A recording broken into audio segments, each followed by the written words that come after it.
A matter we're hearing private member statements. I call the move for Hornsby and Parliamentary Secretary. Thank you, Mr Speaker. Today it's my absolute pleasure to talk to you about an issue which is close to my heart. In my maiden speech I spoke about Mike Powell, a young and promising member of the Northcote Young Liberal branch.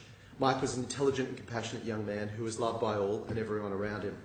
Mike was only 18 when his life was cut short by our biggest killer of women under 34 and men under 44, suicide. Research shows that most suicides are preventable, and it all starts with a conversation. It all started with a conversation.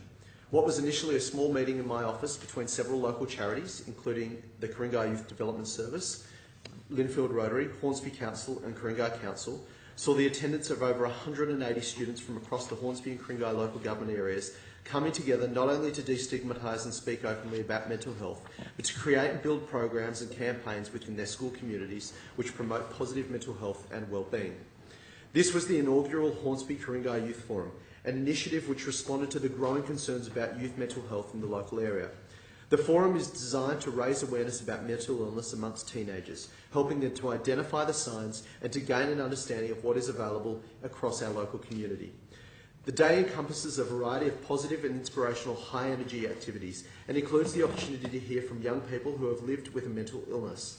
The Youth Mental Health Forum has welcomed some incredible young speakers, including Nick Newling, a young man who not only experienced a mood disorder throughout high school, but also lost his brother to suicide, and Janita Prafaka, a young woman who found her purpose through speaking about her experience of mental illness.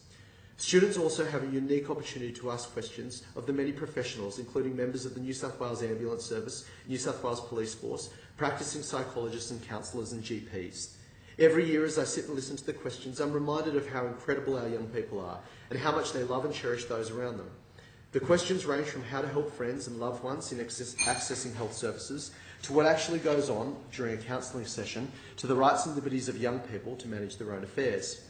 Most importantly, the day also focuses on the creative and positive campaigns and strategies to raise awareness of the importance of mental health and resilience.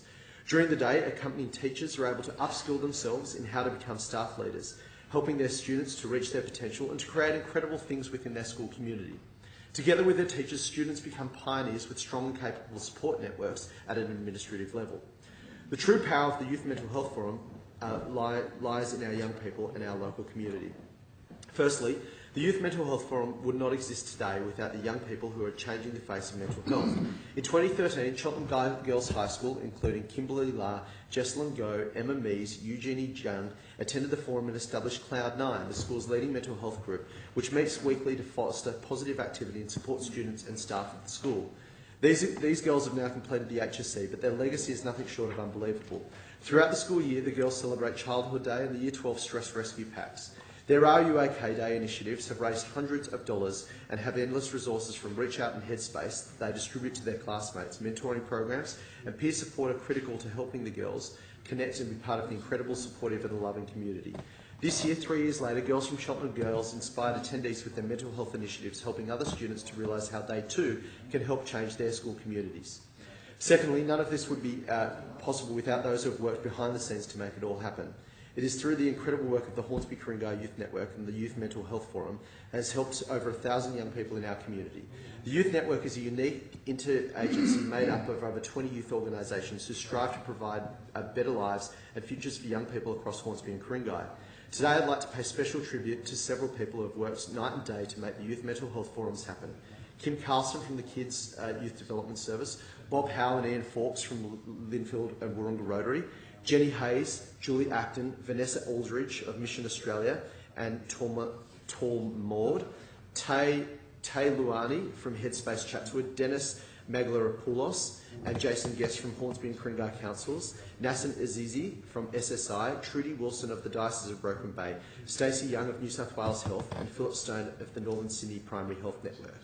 It would also be remiss of me not to mention my own personal staff member, Elizabeth Go. She's one of the most incredible, impressive and decent people that I've ever come across. And she has been the driving force in helping me achieve my goal of making my vision of helping young people in our community deal with mental illness into a reality. She is a remarkable individual and she will go very far in her future. This year has yet again been a phenomenal year for the young people. Through the Youth Mental Health Forum, we have celebrated through song and dance and have helped to forge a brighter, mentally healthier generation. Mental health remains an uphill battle, but in the Hornsby Ku-Ring-Gai Youth Mental Health Forum, I see a very hopeful future.